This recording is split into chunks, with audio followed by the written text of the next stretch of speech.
Hello guys, welcome to my channel. आज आम्ही करूया नागपंचमीच्यो पातोळ्यो. हे तांदूळ हांवें 3 वरां जालीं फुगो घातिल्ले. आतां हांव ते मिक्सरान वांटून घेता. वांटून घेतिल्ले हे हांव आतां आयदनाक ट्रान्सफर करता. हेतून चवी पुरतें मीठ घालपाचें. अशें बरें करून तें केळान घेवपाचें. सो पयलीं आमी पातोळेचें पान हे घेवया. तेका अशें पोंदाक तेल लावया. हे तांदळाचें पीठ इल्लें घेवया. इल्लेशें उदक लावया आनी बरें थापून घेवया. हें बरें आमी पातळ लावून घेतलां. तेजेर आमी स्टफींग घालुया.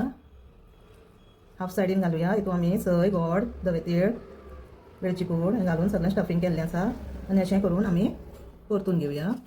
आतां आमी कुकरान घालून बऱ्यो 15 मिनटां उकडून घेवया. ह्यो आमच्यो पातोळ्यो खावपाक रेडी आसात. ही रेसिपी तुमकां आवडली जाल्यार प्लीज म्हाका लायक, शेअर, कमेंट आनी सबस्क्रायब करा. थँक्यू.